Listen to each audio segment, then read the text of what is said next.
Y bueno, les voy a hablar sobre medicina nuclear en neuroblastoma, avances. Y realmente cuando me dijeron del tema me pareció muy interesante, esculcar un poquito a ver qué ha salido nuevo en neuroblastoma. Afortunadamente vi que ha salido muchos artículos nuevos. Hay un board de pediatría del National Cancer Institute que se acaba de publicar el 21 de junio del 2017. Adicional a eso, muchos artículos que han salido en estos últimos 3 meses que les voy a comentar. Por lo tanto, sí vamos a tener bastante que hablar de avances. Les voy a hacer unos cuantos recorderis sobre los tumores, sobre los neuroblastomas. Los neuroblastomas son tumores neuroblásticos, son tumores embrionarios del sistema nervioso simpático derivados de la cresta neural y originados en la médula adrenal y los ganglios simpáticos paravertebrales y paraganglionares. Es el tumor sólido extracraneal más frecuente en la población pediátrica y corresponde al 15% de la mortalidad de niños después de los accidentes. La edad promedio es 17-18 meses, menores de 12 meses, el 40% de los casos, en niños menores de 5 años se corresponde al 89% de los casos y menores de 10 años casi el 98% de los casos. Un poco sobre estadística, el neuroblastoma corresponde al cuarto tumor en Colombia con un porcentaje del 8%, una incidencia de 10 casos por 1 millón de habitantes por año y esto se corresponde también a la estadística mundial. La localización pues puede localizarse en cualquier zona de la cadena simpática desde el cuello hasta la pelvis, pero frecuentemente a nivel adrenal, retoperitoneo y a nivel de mediastino posterior. Es muy raro los tumores de localización a nivel cervical y pélvico. Como pueden ver, es diferente en los menores de 1 año, es más frecuente su compromiso en tórax y en los mayores de 1 año es compromiso a nivel de abdomen. Y hay 2 características importantes que tenemos que tener presente nosotros que leemos imágenes. Son tumores heterogéneos con un amplio espectro de comportamiento y eso ya está a nivel patológico según el tipo de tumor de células que tengan y la diferenciación de las mismas, poco diferenciado, bien diferenciado y además de ellos las células estromales que pueden presentar. Y también el compromiso metastásico, más de la mitad de los pacientes desde el inicio van a ser estadio 4 con compromiso metastásico. Estamos hablando de principalmente metástasis a nivel de ganglios, a nivel de piel, hígado, hueso y médula ósea. Avances, y este es el primero que vamos a hablar, es la parte genética. Yo sé que no nos mata mucho este tema, pero sí es muy importante porque se correlaciona con lo último que ha salido en implicación pronóstica con las imágenes de medicina nuclear. Hay muchas mutaciones que se van descubriendo y que se han ido saliendo en los últimos años. Una muy importante que se publicó ahora en Oncotarget 2017 de un grupo de España, en donde empezaron a ver qué variantes alélicas raras pueden presentar los tumores, los neuroblastomas, y evidenciaron que el 58% de ellos tienen unas nuevas variantes. Una de ellas es el gen TIAM1, el cual se ha visto que tiene un pronóstico más favorable, tanto que mejora que se correlaciona con la supervivencia global y el tiempo libre de progresión. Esta variante alélica induce la pérdida de función parcial o completa de la proteína TIAM1 en las redes de señalización oncogénica relacionadas con la GTPasas, RAS y RAC, así como el MYC. La amplificación del MYC es uno de los factores más importantes en neuroblastoma. Por lo tanto, esta proteína lo que sería es un variante protector.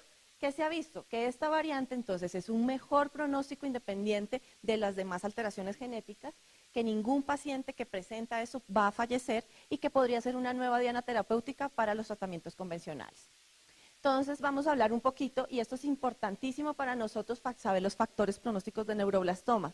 En la edad de diagnóstico está los 18 meses. Los 18 meses, niños mayores de 18 meses tienen peor pronóstico. La histología, claramente, pues si tenemos un tumor diferenciado o mal diferenciado, también nos va a marcar el tipo de riesgo. El sitio del tumor, si los pacientes que tienen lesión primaria adrenal tienen peor pronóstico. El compromiso ganglionar, se ha mencionado que si es del mismo lado, de la línea media, del mismo lado donde está la lesión primaria, no habría problema, pero cuando ya cruza la línea media, ahí sí estamos hablando de un tumor de alto riesgo. Lo mismo el compromiso metastásico, principalmente si es a nivel hepático y pulmonar, y la respuesta al tratamiento. Y ahí empezamos con la metayodo-benzilguanidina, que más adelante les voy a comentar los scores tan importantes que tenemos que tener presente en las valoraciones post-tratamiento.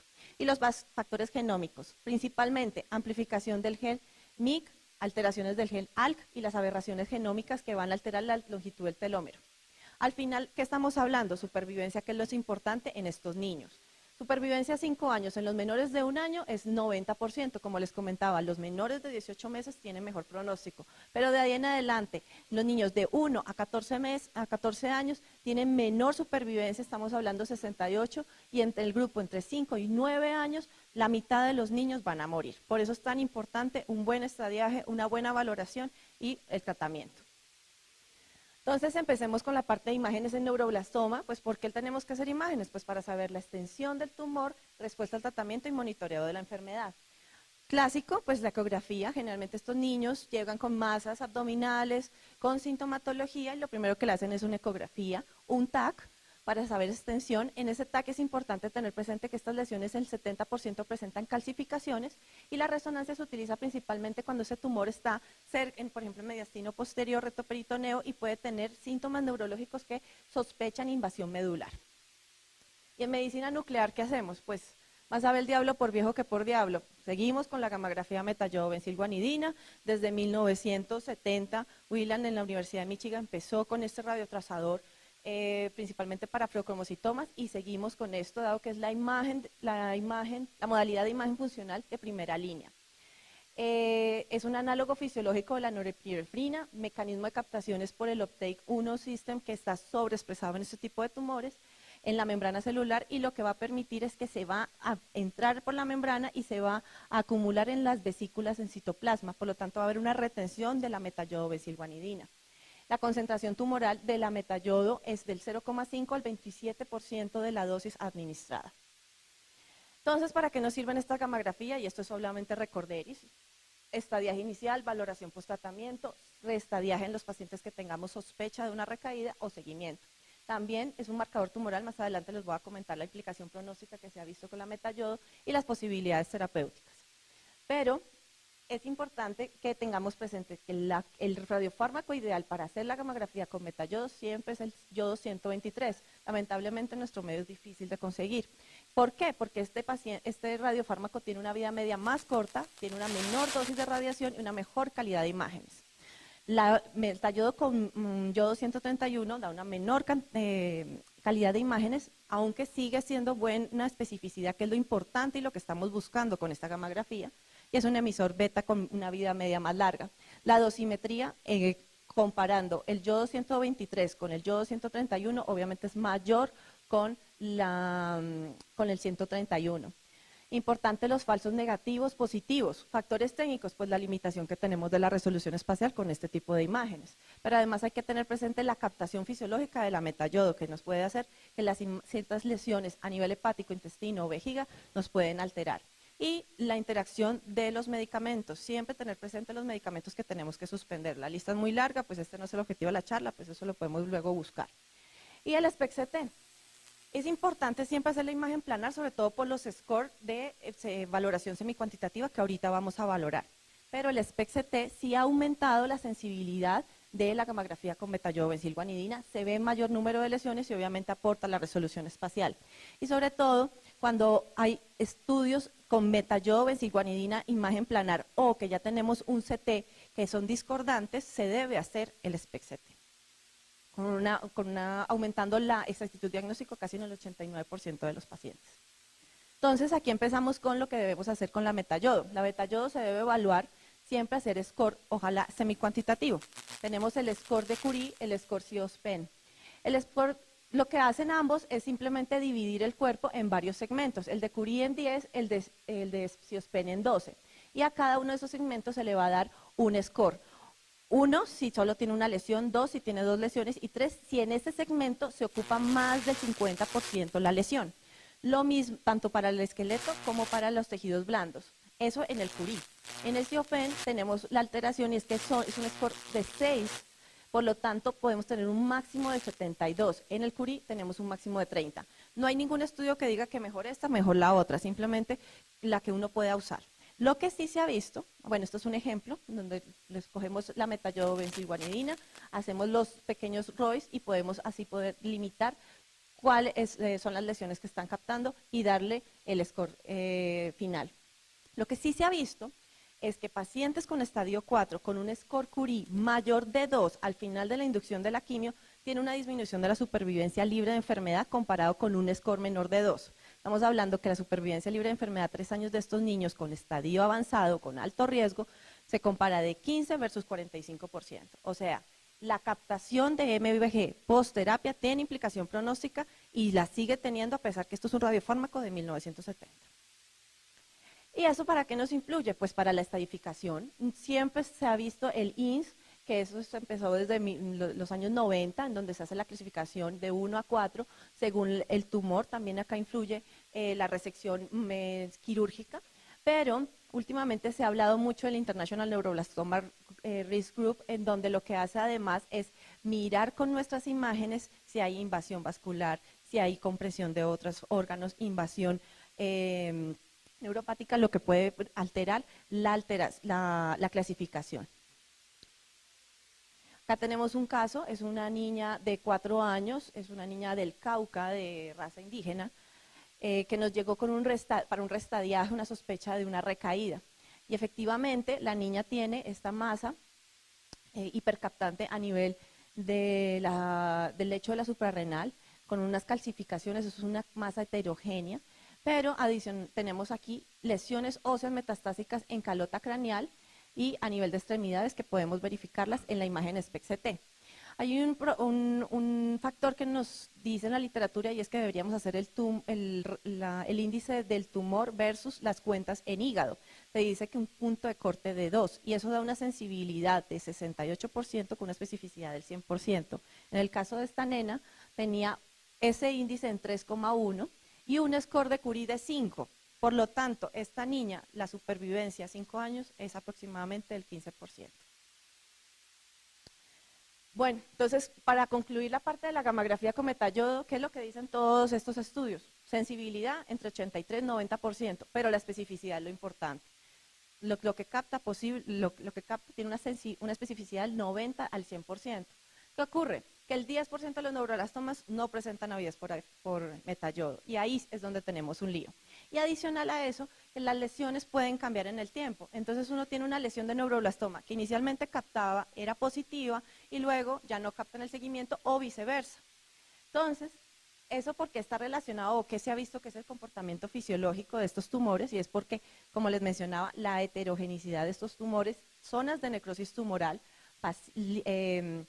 captación específica del uptake system que les comentaba que puede estar baja, eliminación muy rápida desde el granuloma, desde la vesícula citoplasmática, o que hay una captación disminuida durante o después de quimioradioterapia o que se haya diferenciado del tumor.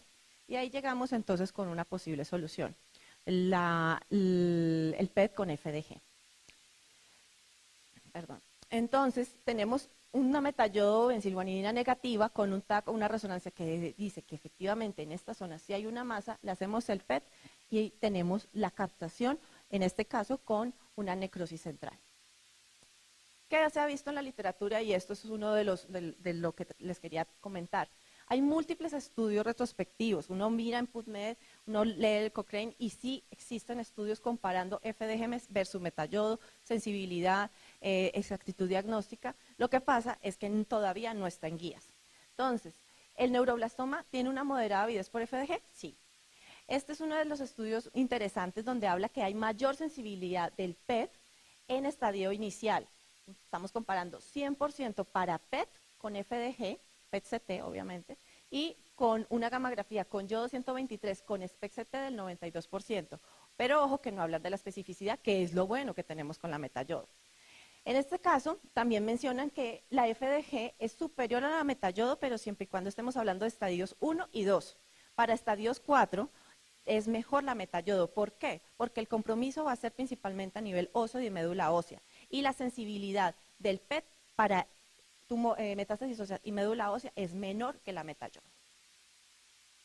Acá tenemos un paciente nuestro, porque recuerden, el neuroblastoma pues es un tumor pediátrico, pero también se puede presentar en adultos. Esto es un hombre de 22 años, tenía un dolor dorsolumbar crónico y empezó progresivamente con pérdida de movilidad en miembros inferiores, hasta que de un momento a otro ya no pudo mover más. Se le evidenció que tenía una masa, tocó radioterapia de urgencia, se hizo la resección de la masa, laminectomía T8, T9, descompresión del canal medular. Y la patología, un neuroblastoma. Nos lo mandan a que le hagamos la imagen y efectivamente tiene una masa hipermetabólica, mediastino posterior, que está rodeando más del 180% de la aorta descendente y además tiene ciertas calcificaciones con áreas heterogéneas. Esto es un artículo muy bonito para que se los recomiendo, muy interesante sobre la recurrencia en pacientes con neuroblastoma de adultos. Este artículo de junio del 2015 habla también sobre estos pacientes que tienen un PET estadiaje inicial que sí tiene avidez por la metayodo, sin embargo lo que quieren ver es la parte implicación pronóstica y ven que el submáximo es uno de los, en el análisis univariable, uno de los factores que está significativamente asociado con la progresión del neuroblastoma y que se debería incluir en las guías. Este es un estudio que se presentó ahorita en Dublín en el 2016 en el Congreso de Pediatría Oncológica, en donde haces un metaanálisis de la literatura, incluyeron más de 1.134 pacientes, 939 lesiones, comparando PET versus metayodobencilguanidina, y lo que ellos vieron que el PET evidencia más, se ven más lesiones y que sí se debería usar en todo, tanto en estadiaje inicial, recurrencia, posttratamiento. Acá tenemos una nena de 4 años de nuestro servicio, un neuroblastoma indiferenciado primario de suprarrenal derecha, estadio 3C, fue llevada a nefrectomía, le hicieron resección de la suprarrenal, quimio y radioterapia. En TAC de seguimiento le evidencian que tiene una masa en emitoras derecho y no la envían con una sospecha de recaída. Le hicimos el PET, la metayodo en ese momento estaba muy demorada y necesitaban saber ya si le empezaban o no tratamiento, entonces pues decidimos más fácil hacerle mañana el PET, a esperar 15, 20 días a que podamos tener el acceso de la metayodo. Y efectivamente le vimos que sí tenía una masa a nivel de seno costofrénico derecho extrapulmonar asociado a otra lesión subcapsular adyacente al segmento 7 hepático y un engrosamiento nodular, heterogéneo, retoperitoneal, que era sospechoso de malignidad, que todos se pueden ver mejor en esta imagen de MIP. Ahora, como hablábamos al principio, la parte genética, entonces la FDG se correlaciona con las alteraciones genéticas que son tan importantes y que es la relevancia para los pacientes de alto riesgo, sí. Este es un estudio publicado hace poco, en 2016, en donde lo que se ve es que si uno tiene un submáximo más de 3,3, esos pacientes tienen una sensibilidad del 93%, una especificidad del 73% para estar relacionadas con una alteración genómica no favorable. Por lo tanto, siempre que tengamos alta captación de FDG, hay que sospechar que sí tienen alteración del mapa genético. Y eso se relaciona con la supervivencia, que es al final lo que nos interesa. ¿Estos niñitos van a sobrevivir o no van a sobrevivir? La supervivencia libre de eventos y la supervivencia global está alterado en los pacientes que tengan un submáximo en estas lesiones mayor de 3,3. Por lo tanto, resumen de la FDG. Serviría estadiaje inicial, estadio 1 y 2, mejor que la metayodo, en estadios 3 y 4, en aquellos pacientes que tengan metayodo que no captan o que tengan baja avidez por metayodo. Debe usarse siempre el PET cuando el TAC o la resonancia nos muestran una lesión, un compromiso extenso y que la metayodo no la capte suficiente. Sin embargo, los autores lo consideran como un estudio complementario. Hay algunos estudios que dicen que el mejor detalle de las lesiones hepáticas con PET que con metayodo, y el punto de corte para que lo tengamos así, mente 3,3 de submáximo. Sin embargo, la metayodo sigue siendo superior al PET para detección de metástasis óseas, compromiso óseo. Ejemplo, pacientes de alto riesgo. Sobre todo cuando estos pacientes ya le han hecho tratamiento, que nos altera la captación, los factores estimulantes de colonias, quimioterapia. Y otra limitación que tenemos, pues el FDG nos va a captar a nivel cerebro y las lesiones en calota craneal podemos subestimarlas. Pero recuerden lo que les digo, las lesiones cambian en el tiempo. pueden estar positivas, luego negativas y viceversa. Este estudio se los recomiendo, por eso lo pongo acá en rojito, es un estudio reciente en donde se resume todo de la parte de PET.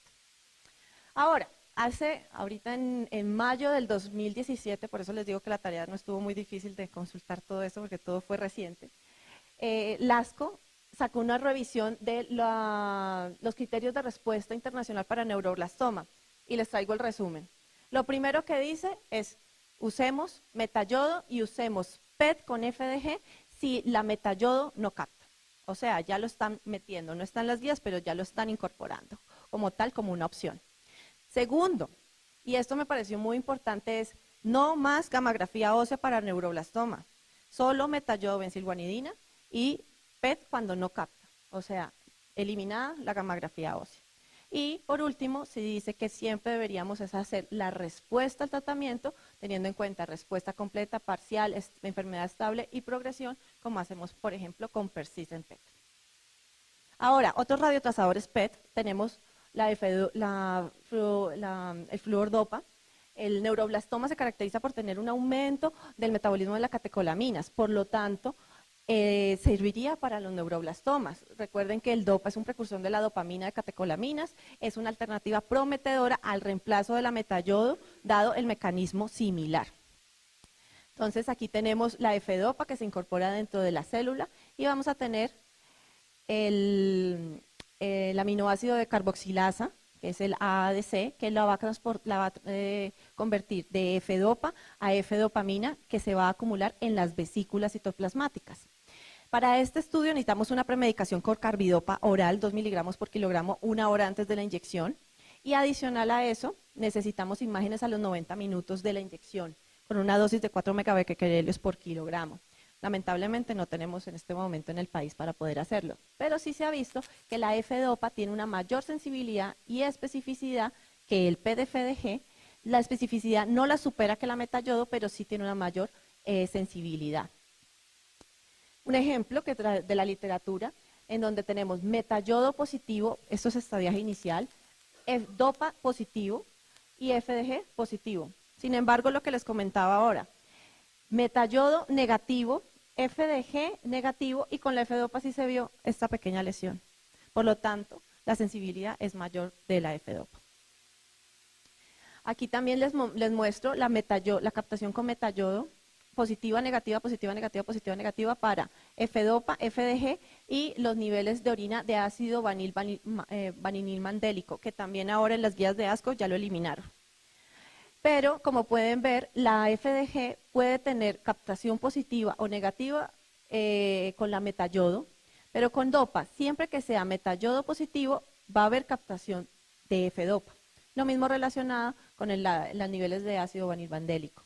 Y aquí una pequeña captación, una pequeña nota, siempre que tengamos un sub mayor de 2 en las lesiones con F-DOPA, está relacionada con la cantidad de la expresión de los ADC. Por lo tanto, lo que dicen las guías es que los artículos, es que también tiene implicación pronóstica, ya dado que la expresión de la ADC se ha visto de peor pronóstico.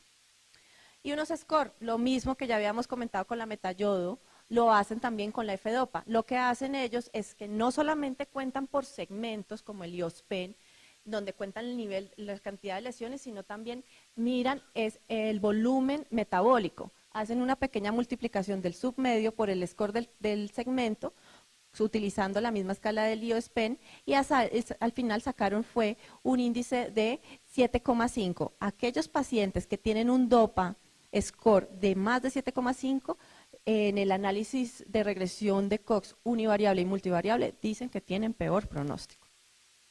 Entonces, para resumir, F-DOPA versus FDG, pues la F-DOPA va a tener un mayor contraste para las lesiones a nivel de calota craneal, cerebrales y a nivel óseo si ya se recibió tratamiento. Y versus metayodo, no hay la suficiente experiencia, obviamente son menos los artículos que con FDG, sin embargo, está en furor. La metayodo sigue siendo el estudio funcional, sigue siendo el recomendado en guías y podría ser una alternativa prometedora. Además, la F-DOPA tiene un problema, no nos podría reemplazar la gammagrafía de metayodo benzilguanidina en aquellos pacientes que queremos darle terapia con radiofármaco. Otros radiofármacos, está el galio 68 Dotatoc, por la sobreexpresión que tiene de los receptores de somatostatina 2, que se presentan en el 90% de los casos de los neuroblastomas. Sin embargo, tampoco se ha visto que que supere la F-dopa. Y está la cuestión del teragnostic, que está en veremos.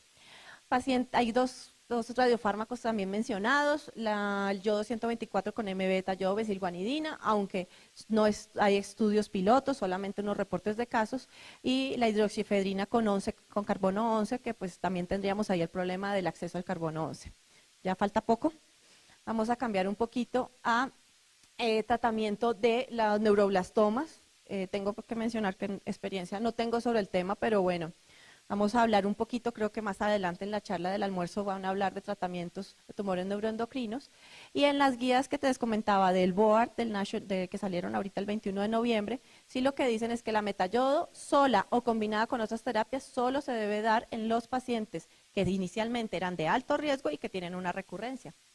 Recordemos un poco cómo es la terapia con metayodo, es una infusión, hay que estar pendiente siempre de la tensión arterial, hay que hacer una preparación con un bloqueo tiroideo, importante la interacción de las drogas, y también tener presente los antieméticos, protector gástrico e hidratación.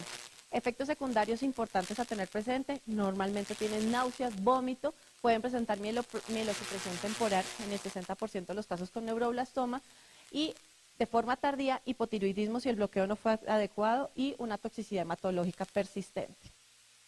Hay un estudio multicéntrico del 2007 en donde lo que evaluaron fue monoterapia con metayodo en estos pacientes estadio 4, alto riesgo, que habían recibido mínimo 3 terapias fallidas de quimioterapia, inmunoterapia, radioterapia. Estos pacientes, fueron 164 pacientes, incluyeron 2 dosis, unas dosis fijas de 12 milicurios y otros de 18 milicurios, dosis altas y dosis bajas. ¿Y qué se vio? La respuesta al tratamiento en estos pacientes fue aproximadamente el 36%, entre respuesta parcial y respuesta completa. Enfermedad estable en el 34% y los demás progresaron. Obviamente hubo mejor respuesta, entre más dosis le dimos de metayodo, pero también hubo mayor toxicidad. Y la supervivencia global a 2 años del 29%. Por lo tanto, hay todavía un campo difícil con este tipo de pacientes de alto riesgo con recurrencia. Entonces, ¿cuál es el avance en la parte de terapias? Pues la combinación con quimioterapia, inmunoterapia, hay muchos clinical trials, antes, después o durante se le da la metayodo. Les traje unos cuantos. Pues uno es el Topecan, que siempre se utiliza como radiosensibilizador 24 horas antes. Otro es la vincristina con irinotecan. Se ha visto que una respuesta del 28%. Recuerden que con metayodo solo estamos hablando de una respuesta de 36%. Por lo tanto, eliminado. Y además, de una diarrea importante en el 25% de los casos que han dado hasta antibiótico para poder mejorarla. Vironostat no dio resultados, se quedó en fase 1, solamente una respuesta del 12%. Y está el SEM, que es el carboplatino, etopóside, melfalán, que es para después hacer trasplante de médula ósea. Utilizan 8 a 12 milicurios por kilo según la función renal, y son 2 cohortes que dividieron ellos, sobre todo los pacientes que en la terapia de inducción tuvieron progresión. Esos pacientes solamente tuvieron respuesta el 10% de ellos, y la cohorte 2, que tuvo respuesta parcial en terapia de inducción, el 38% con respuesta completa y parcial. Sin embargo, a un año, casi más de la mitad de la población había muerto. Esto es un protocolo interesante. Lo que hacen es darle al día menos 21 la terapia con metayodo, luego le hacen el SEM, al día 0 le hacen la infusión de las células madres, luego radioterapia, y al día 60 le hacen la evaluación. Y otra cosa importante de los avances es la terapia con yodo 131, pero combinada, pero para tratamiento inicial. Esos pacientes que tienen desde el inicio alto riesgo, estadio 4, de una vez les empiezan con metayodo. Son estudios pequeños, una N muy pequeña, pero hay 3 grupos importantes, Italia, Holanda y Alemania, que están trabajando sobre esos. Los italianos tuvieron 12 pacientes con cisplatino, ciclofosfamida, topósido, vincristina, doxorubicina y metayodo, una dosis alta, 16,6 milicurios por kilogramo. Estos pacientes todos tuvieron respuesta, 2 respuesta completa y 10 respuesta parcial, por lo tanto es algo prometedor. Y unos efectos secundarios similares a los de la quimio. En Holanda hicieron algo similar, pero con una respuesta del 66, o sea, vamos por buen camino. En Alemania sí, nada que ver, lo que sí se vio es que usaron una dosis muy pequeña de 8,9 y eso es lo que ellos creen, que a pesar que tuvieron una N alta de 47 pacientes, no tuvieron cambios en la respuesta por la dosis tan bajita de metayodo que dieron. Entonces, para concluir, ¿qué avances hemos tenido? Seguimos con la metayodobensilguanidina, esa evidencia clara desde 1970 que es el mejor método de estadiaje funcional no invasivo en neuroblastoma. ¿Por qué? Por su alta especificidad. Sin embargo, la PET con FDG o con DOPA, aunque no están en las guías, sí hay que tenerlas presentes, sobre todo la FDG cuando hay discrepancia en la gamografía con metayodo y o estudios morfológicos que vean un compromiso extenso que no capta con la metayodo, se debe realizar la FDG. Recuerden, los estudios sí han mencionado que la sensibilidad es mejor de FDG que con metayodo en los pacientes con estadios iniciales de una mayor sensibilidad. Datos en la literatura dicen que la alternativa prometedora a la F-Dopa, esperemos a ver cómo sigue la cosa, pero posiblemente para ahí va el camino y esperemos que nos llegue pronto el radiotrazador. La terapia con metayodo continúa siendo un tratamiento solo para enfermedad refractaria, en pacientes con alto riesgo, cuando fallan otras terapias, y esperemos a ver qué pasa con eso de las terapias con tratamiento inicial, de pronto por ahí va el camino. Solamente recordarles que pues es nuestro granito de arena, hacer que estos chiquitines puedan sobrevivir, que lo que podemos hacer por estos nenes es hacerlos felices, y pues los dejo con la pandilla de mi hijo, este es mi bebé, y nada más lindo que uno tener un niño feliz y sano, y eso es lo que nosotros podemos aportar. Gracias.